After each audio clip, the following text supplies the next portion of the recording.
Amante y bondadoso Padre, alabado sea tu nombre. Gracias por el gran privilegio que nos das de ser tus hijos. Gracias por ser parte de una gran familia. Gracias porque tu Espíritu Santo cada día nos invita a colocar nuestras vidas a los pies de la cruz del Calvario. Que en este culto, Señor, no solo entonemos alabanzas a tu nombre, no solo estudiemos tu palabra, sino también entreguemos nuestro corazón a ti. Que al salir de este lugar podamos decir con toda seguridad que nos hemos encontrado con el Salvador. Por pedírtelo en su nombre. Amén. Pueden tomar asiento. Qué bendición estar en la casa del Señor ya en esta tarde. Estamos a 3 minutos del mediodía y qué privilegio el Señor nos da de haber pasado una semana realizando diferentes actividades. Yo no sé cuántos de ustedes ya tuvieron exámenes, yo no sé cuántos de ustedes están en el proceso de exámenes, pero lo que sí sé es que el día de mañana un grupo de jóvenes y señoritas que estudiaron la carrera de medicina en esta institución tendrán un encuentro en la ciudad de Monterrey con un examen. Así que debemos recordarlos en nuestras oraciones para que toda la preparación que han realizado, todo el esfuerzo que han realizado durante tantos años, el día de mañana puedan obtener una calificación pues muy buena. Ojalá que con la ayuda de Dios puedan alcanzar la máxima calificación y puedan ellos decir, he cumplido con parte de la misión que el Señor me ha encomendado. ¿Creen ustedes que pueden orar por ellos? Yo creo que sí. Sé que hay alumnos de medicina y de otras carreras que saben lo difícil que son estos exámenes, así que oremos por ellos. Bueno, este fin de semana es el inicio de un viaje que durará casi todo el año escolar. De hecho, desde ahora ya estamos preparando la meta de lo que es esta carrera. El primer fin de semana del mes de mayo tendremos nuestra investidura de lo que hoy iniciamos. Hoy iniciamos lo que nosotros llamamos clubes, sí, desde el más pequeño, que son castores, aventureros, hasta los más especializados, que son avanzados e instructores, y pasando por toda una gama de ministerios. Ministerios que algunos son fáciles de realizar porque lo hacemos todos los días. Por ejemplo, orar. Tenemos un ministerio de oración, pero hay otros ministerios que son un poco más especializados, como el ministerio de señas. Vemos a la hermana Mónica que está ella interpretando el mensaje y lo que ha estado sucediendo en este culto a nuestro hermano Gerardo. Este ministerio te lleva un poco más de tiempo, tienes que invertir una buena cantidad de horas para que tú empieces a poder comunicarte con nuestros hermanos sordos. Otro ministerio especializado es el ministerio de alma, el ministerio de santuario, y ya estamos preparando los lugares a donde ellos van a ir a realizar su permisión en el mes de marzo del próximo año. Así que todos están invitados, todos están invitados. Así que el día de mañana serán las inscripciones en la Plaza 5 de Mayo a partir de las 9 de la mañana y también en la preparatoria con los más pequeños, que son los aventureros y el club de conquistadores. Hemos escogido un lema que ustedes ya escucharon en el inicio de clases de este semestre. Aquí aparece en la plataforma un lema: poderosos en las Escrituras.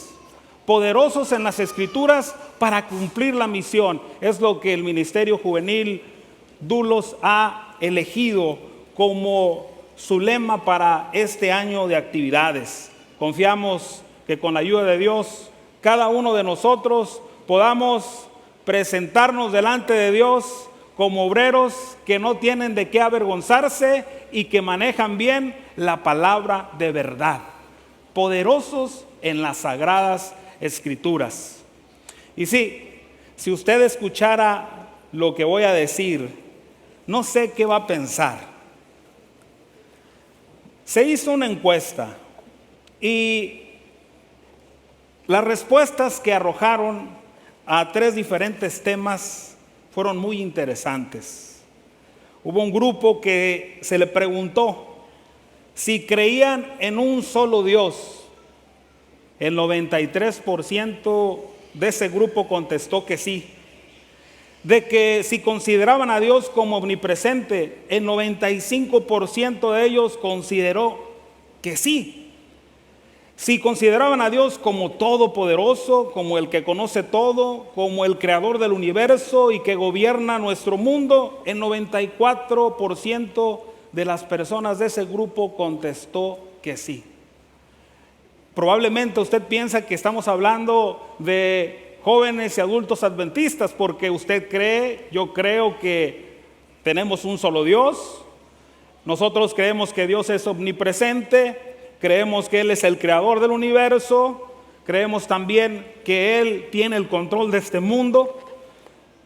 Y usted lo dice que sí porque usted es adventista del séptimo día. Sin embargo, estas preguntas fueron hechas a un grupo de personas que no quieren saber nada de una iglesia. Y no solo nuestra iglesia, sino las iglesias en general. Es el grupo de personas que se conoce como las que aman a Jesús, pero no quieren saber nada de la iglesia. Y qué interesante, quieren al novio, pero no quieren a la novia. Eso es lo que sucede en estos días debido a lo que algunos conocen o llaman la homogeneización cultural. Es decir, el proceso en el cual la gente le llega a gustar lo mismo, la misma comida, la misma ropa, los mismos pasatiempos, los mismos deportes, la misma música, el mismo calzado, los mismos lugares para ir a vacacionar. Es el grupo de personas que, debido al bombardeo que los medios de comunicación colocan o las grandes empresas colocan en sus mentes, actúan prácticamente sin pensar. Tienen los mismos temores, les da temor hacer ciertas cosas y se aventuran a los mismos riesgos. Pareciera que el mundo quiere que todos piensen de la misma manera.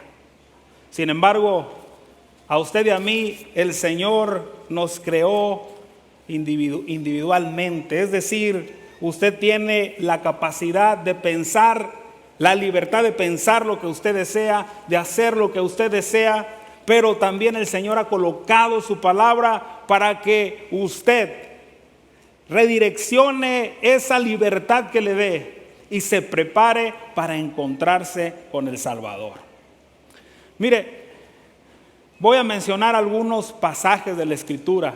Si usted los conoce, me gustaría que lo repitieran conmigo, porque es el propósito que este año usted y yo tengamos un encuentro especial con las Sagradas Escrituras. Dice el Salmo 119, ¿con qué limpiará el joven su camino? ¿Y qué dice la Escritura? Con guardar tu palabra. Lámpara es a mis ¿qué? Y lumbrera. Yo no sé si ustedes recuerdan lo que dice Juan capítulo 5 versículo 39. Si usted lo tiene, vaya a la Biblia. Si se lo sabe de memoria, repítalo conmigo. San Juan capítulo 5 versículo 39. Dice la Escritura: escudriñad, ¿qué cosa? Las Escrituras, porque a vosotros os parece que en ellas tenéis ¿qué cosa? La vida eterna, y ellas son las que dan ¿qué? Testimonio de mí. Un pasaje más que ustedes han escuchado en algún momento de sus vidas. La hierba se seca y la flor ¿qué cosa? Se cae, mas la palabra ¿de quién? De Dios permanece para siempre. Ah, qué maravilloso es conocer la Escritura. dice Hebreos capítulo 4, versículo 12. ¿Lo tenemos? Hebreos capítulo 4, versículo 12 dice: la palabra de Dios es ¿qué cosa? Viva, eficaz y más cortante que toda espada ¿de qué? De dos filos. ¿Qué hace la palabra de Dios? Penetra hasta partir ¿qué cosa? El alma y el espíritu, las coyunturas y los tuétanos. ¿Qué más hace? Discierne los pensamientos y las intenciones del corazón. La palabra de Dios es, queridos jóvenes, queridos hermanos, es nuestra guía, es nuestro fundamento. Y usted y yo, para enfrentar los ataques del enemigo, de querer hacer pensar a todos de una misma manera, de hacer que la gente actúe de una misma manera, tú y yo necesitamos la palabra de Dios. Pero ¿qué más tenemos que hacer? ¿Qué más tenemos que hacer? La sierva del Señor menciona lo siguiente, y escúchenlo con atención. Como he participado en todo paso de avance hasta nuestra condición presente, al repasar la historia pasada puedo decir: alabado sea Dios. Al ver lo que el Señor ha hecho, me lleno de admiración y de confianza en Cristo como director. No tenemos nada que temer del futuro, a menos que olvidemos la manera en que el Señor nos ha conducido y lo que nos ha enseñado en nuestra historia pasada. Es bueno recordar el pasado. Sí, por ejemplo, yo los veo aquí a ustedes, todos sonrientes, llenos de energía, bellos, sí. De pronto vi que alguien como que no creía, ¿verdad? Sí, la juventud es una etapa maravillosa, donde tú estás lleno de energía, donde tienes sueños, donde tienes los espacios y las libertades para poder crear o poder seguir un plan de vida.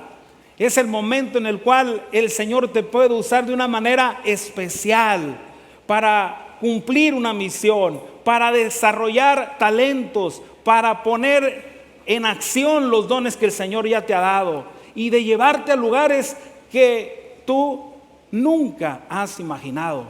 Sí, porque así son los sueños de Dios. Más grandes que tus sueños son los planes, lo que el Señor quiere para tu vida. Por tal razón, si tú has llegado a este lugar, déjame recordarte que tú estás aquí porque el Señor te ha traído por una razón.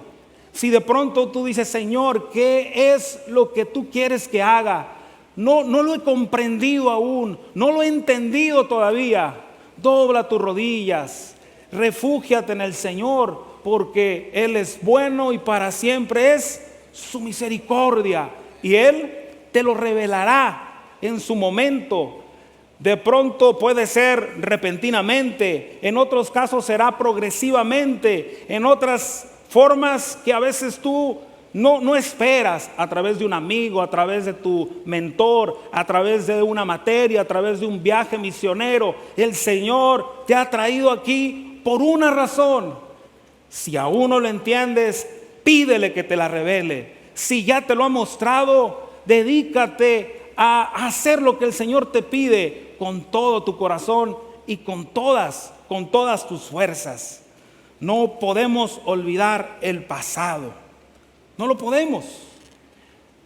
Y en la Escritura, en las Sagradas Escrituras, usted y yo encontramos temas del pasado que se aplican a nuestro tiempo, se aplican para el futuro y que el Señor ha dejado para que tú crezcas en la fe, para que tú aprendas a depender en Él, para que tú aprendas a obedecer, para que tú estés dispuesto a hacer la voluntad de Dios.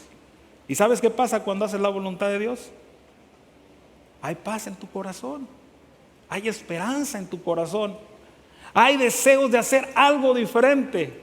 Por eso tú y yo debemos de refugiarnos en las Sagradas Escrituras y hacer de nuestro Dios nuestro amparo y nuestra fortaleza.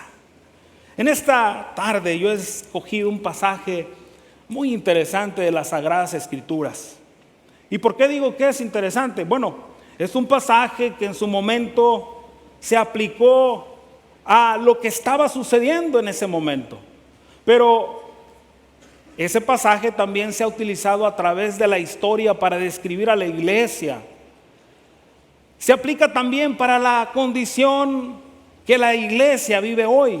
Hay un llamado especial para la iglesia el día de hoy también. Pero lo que más me emociona, lo que más me gusta y lo que más disfruto es que lo puedo aplicar a mi vida. Y yo creo que eso es lo principal que tú y yo debemos hacer, aplicarlo a nuestra vida. ¿Sabe? He leído diferentes documentos, varios a través de los años, y últimamente también lo he hecho, donde se les pregunta a los jóvenes por qué se van de la iglesia. Y las respuestas son muy interesantes. ¿Sabe que la mayoría de las respuestas que ellos dan se refiere no a ellos, se refiere a los demás?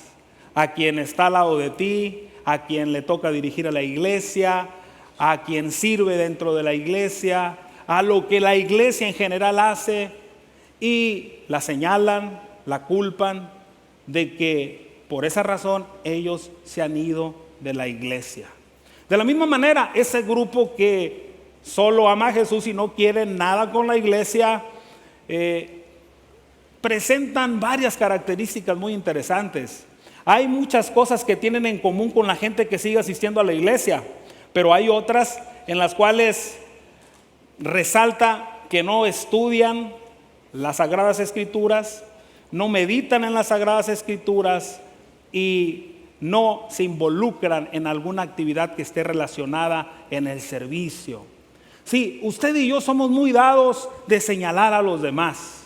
A veces nos olvidamos de que el Señor nos ha llamado a servir, y usted y yo cómodamente empezamos a señalar los errores de los demás, las faltas de los demás, y nos justificamos de nuestras malas actitudes, de nuestros malos hábitos, de nuestra vida espiritual que está muriendo. Señalamos a los demás. Las Escrituras son para tomarlas, aplicarlas a tu vida, porque nadie más te va a salvar. El único que puede salvarte es Jesucristo y tu relación con Él. Nadie más. Así que es mejor que tú y yo cambiemos nuestra actitud y miremos a la persona que está a nuestro lado, que está detrás de nosotros, enfrente de nosotros, como una persona que necesita a Jesús tanto como usted lo necesita. Que veamos a esas personas como aquellos que necesitan la gracia salvadora del Señor, y que así como algunos miembros de la iglesia se comprometen en el servicio, de igual manera usted y yo nos involucremos en nuestro servicio y en nuestra preparación para la patria celestial. Porque déjame decirle que los estudios muestran que quienes se quedan dentro de la iglesia, una de las razones principales por la cual se quedan en la iglesia es porque se involucran en la misión de la iglesia. Y cuando usted y yo nos involucramos en la misión de la iglesia, colocamos los intereses de Dios por sobre todas las cosas y nos olvidamos de mis deseos, de mi orgullo, de esos sueños de querer tener fama, de querer tener poder, y decimos con un corazón abierto y decimos de todo corazón: ya no vivo yo, mas Cristo vive en mí. Y entonces es allí donde la vida espiritual adquiere una dimensión que nunca antes había tenido nuestra vida. Y el pasaje al que me refiero es un pasaje muy conocido por ustedes. Se encuentra en el libro de Apocalipsis, el último libro de la Biblia, en el capítulo 2. Allí inicia lo que algunos conocen como el mensaje a las 7 iglesias. Y sabe, esta carta, este libro, tenía y tiene un mensaje, un propósito específico. Usted al abrir la palabra de Dios en este maravilloso libro, en el capítulo 1, versículo 1, está una declaración que es importante, que usted y yo debemos de tenerla en cuenta. Versículo 1 dice: la revelación de Jesucristo que Dios le dio para manifestar ¿a quiénes? A sus siervos. Vuelvo a repetirla. La revelación de Jesucristo que Dios ¿qué? Le dio para manifestar ¿qué cosa? A sus siervos las cosas que deben de suceder pronto.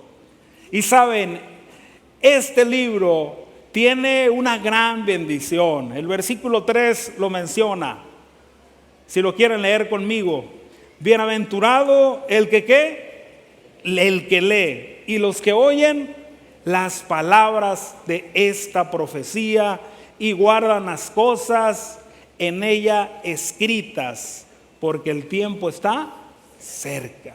Así que este pasaje maravilloso de las Sagradas Escrituras nos ayuda a entender que hay un mensaje para los siervos de Dios de este tiempo, y que este mensaje es de bendición para aquel que lo lee, para aquel que lo oye, para aquel que lo guarda. Así que antes de ver a los demás, antes de señalar con nuestro dedo a alguien, antes de criticar a la iglesia de Dios, antes de hablar de manera equivocada, debemos de tomar la Escritura como es y ponerla en la perspectiva personal y decir: si yo tomo la Escritura y tomo el mensaje, yo voy a ser el más bendecido y podré, con la ayuda del Señor, ayudar a aquel hermano que flaquea, aquel hermano que está débil, aquel hermano que está en duda, aquel hermano que sufre alguna tentación, y juntos como iglesia de Dios fortalecernos y esperar así a nuestro Salvador. Sí, hay una bendición muy grande.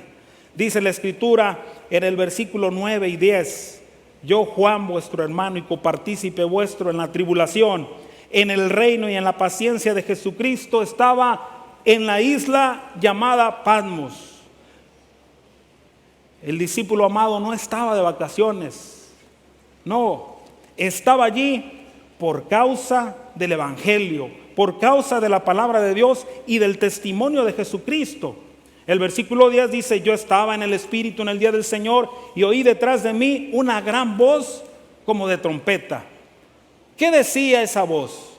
Yo soy, ¿qué cosa? El Alfa y el Omega, el primero y el último. Nuestro Señor Jesucristo dice: escribe en un libro, ¿qué cosa? Lo que ves, y envíalo a las 7 iglesias que están en Asia. ¿Cuáles son esas 7 iglesias? Bueno, la primera de ellas, la iglesia de Éfeso. Leo las demás: Esmirna, Pérgamo, Tiatira, Sardis, Filadelfia y Laodicea. Usted se preguntará: ¿por qué Éfeso? ¿Por qué es que Juan, el discípulo amado, empieza a escribirle a Éfeso? Bueno, el Señor se lo pidió, pero también Éfeso era una ciudad muy importante. Era la ciudad más cercana a Patmos, más o menos unas 60 millas de distancia. Y en el tiempo que se escribió el libro de Apocalipsis, Éfeso era la ciudad más grande e importante de la provincia romana de Asia. Era un centro político, comercial y religioso. Era famosa ciudad, era importante. Tenía el estatus de ciudad libre, se autogobernaba. Era una ciudad especial. El Imperio Romano le había dado la oportunidad de ser una ciudad libre, y ellos tenían la capacidad y la libertad de elegir a sus gobernantes. Tenían dinero, tenían prestigio, pero también la ciudad de Éfeso era una ciudad con mucho paganismo.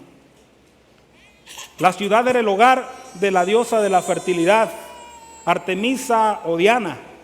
Creían que ella había bajado del cielo y su templo era considerado una de las maravillas del mundo. Ese templo era el orgullo de los habitantes de Éfeso. en el interior del templo era usado como un lugar de resguardo de bienes valiosos, lo que hizo de Éfeso uno de los centros bancarios más importantes de la antigüedad. Usted se preguntará, ¿dónde guardaban el dinero? Pues lo guardaban en el templo, pero también algo más sucedía en el templo. Si había en ese tiempo alguien que cometiera un crimen, póngale usted el nombre que quiera a ese crimen. La persona podía viajar a Éfeso y refugiarse en el templo. Y nadie podía hacerle algo, nadie lo podía capturar, nadie lo podía castigar. Era una zona de asilo para los criminales.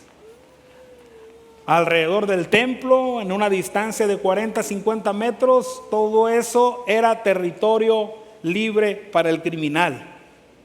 Pero saben, Éfeso era probablemente la iglesia cristiana más importante en el tiempo que se escribió el libro de Apocalipsis. Esta iglesia había sido fundada por Priscila y Aquila y por el joven predicador Apolos. Pablo sirvió en esa iglesia por 3 años.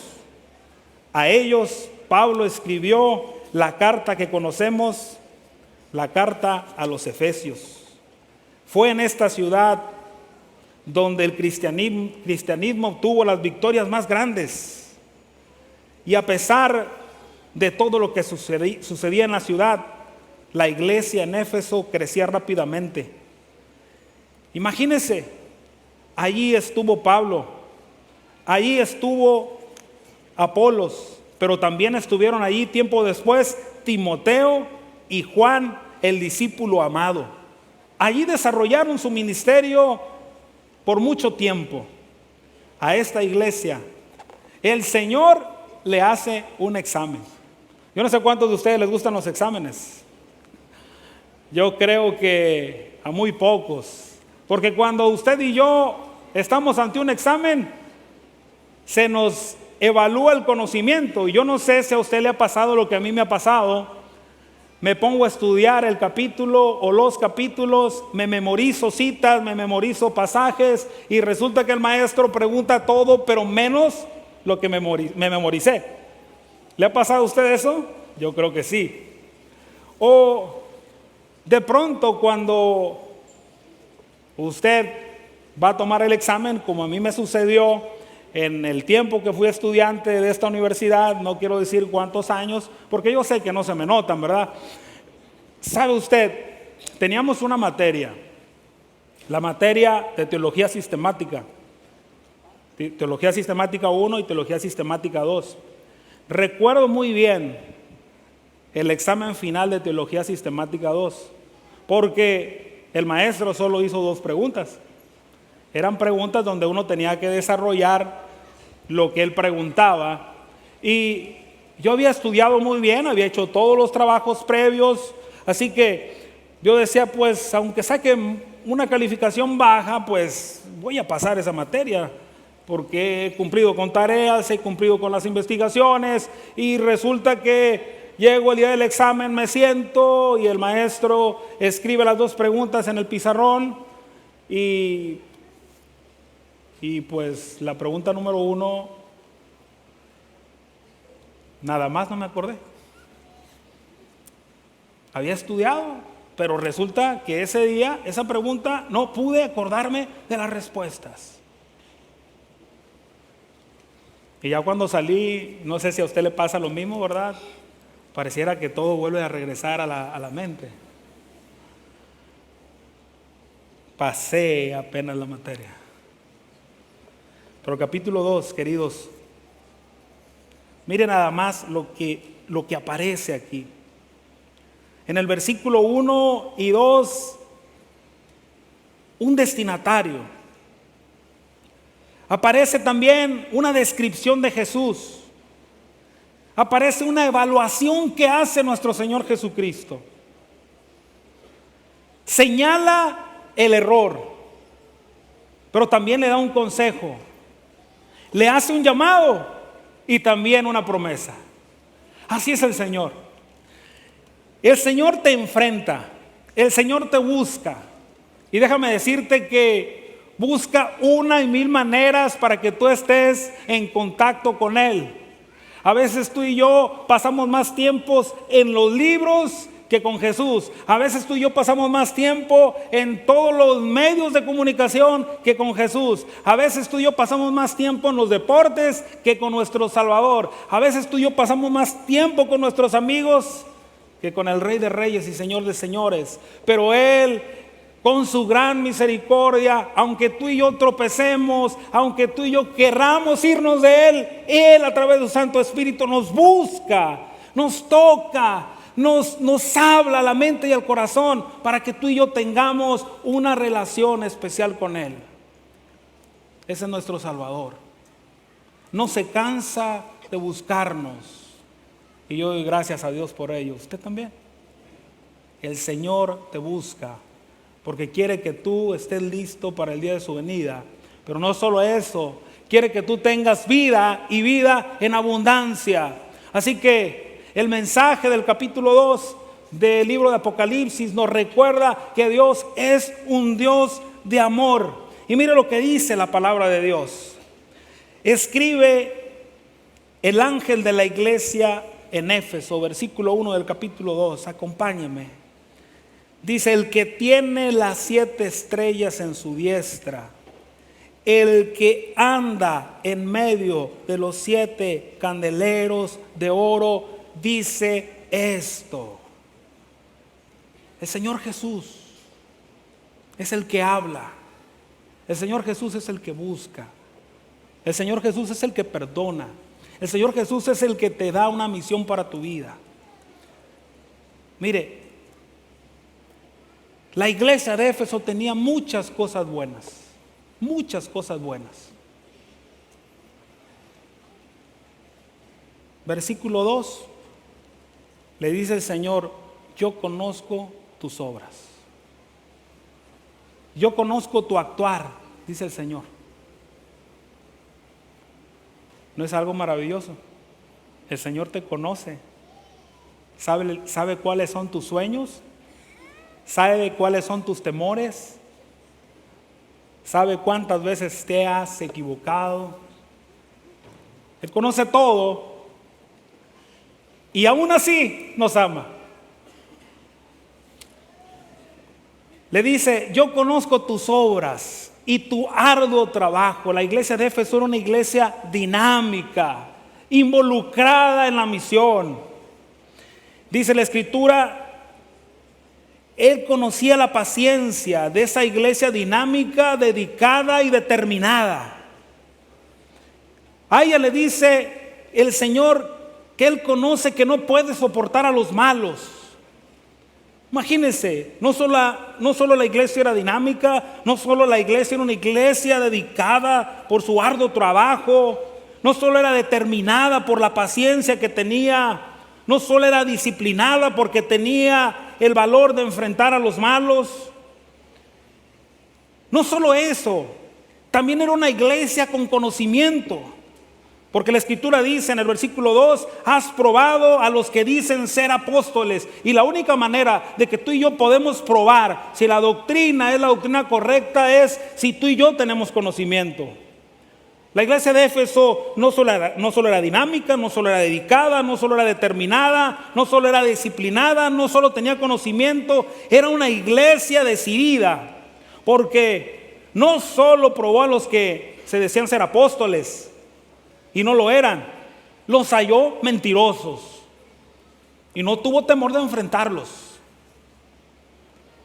Dice el versículo 3: era una iglesia que había sufrido y que había tenido paciencia. Era una iglesia que perseveraba.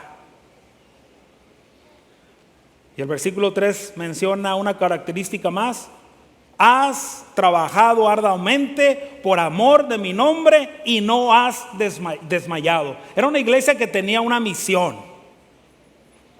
Era una iglesia que tenía una misión. Imagínate que tu vida, que mi vida pudiera ser una vida dinámica, una vida dedicada, una vida determinada, una vida de disciplina, una vida con conocimiento, una vida con decisión, una vida con perseverancia. ¿Quién no quisiera tener una o varias cualidades o todas esas cualidades para vivirlo espiritualmente? Usted quisiera ser disciplinado y entregar todos sus trabajos, no el día que el maestro se lo pide, sino una semana antes. Sí, porque sucede cuando usted va a entregar el día antes o la mañana, una hora antes, cuando usted lo va a imprimir, le puede pasar, y lo he visto, que se le pierde el trabajo. A mí me pasó y no lo creía. ¿Quiere ser usted tan perseverante que a pesar de lo que usted tiene que colportar y decir, voy a alcanzar tanto de ventas,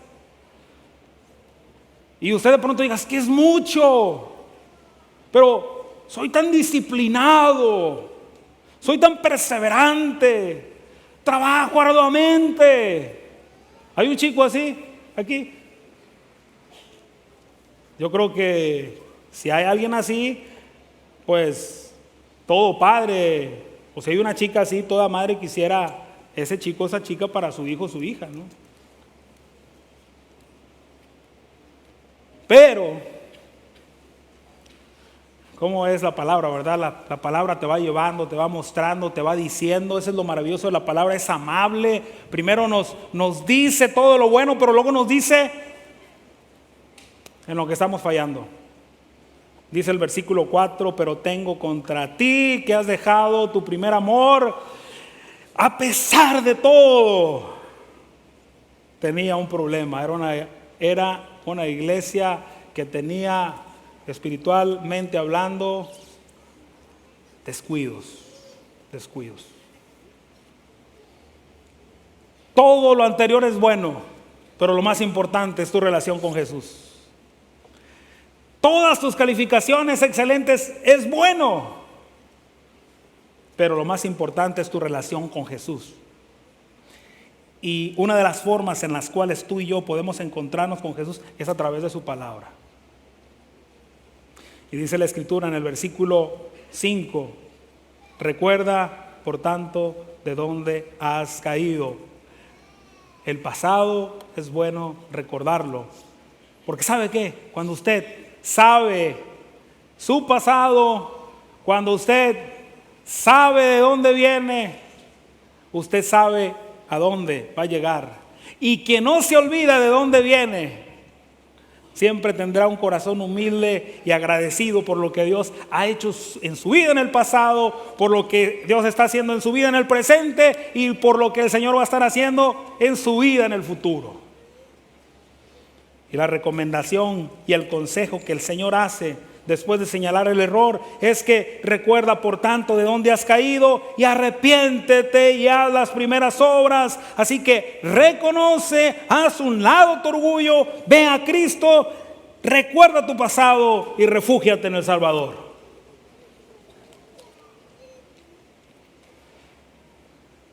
Dice el versículo 7, el que tiene oído, oiga lo que el Espíritu dice a las iglesias.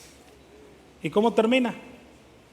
Al que venciere, ¿qué cosa le daré? Le daré a comer del árbol de la vida, el cual está en medio del paraíso de Dios. Así es el Señor. Cuando te busca, se acerca a ti antes de que tú lo busques. Cuando ya estás con Él, te ayuda a entender tu condición. Después de ayudarte a entender tu condición, te dice qué es lo que debes hacer. Y ya cuando te dice lo que vas a hacer, te dice, mira, aquí está mi promesa. Todo lo que hagas en mi nombre siempre tiene una recompensa.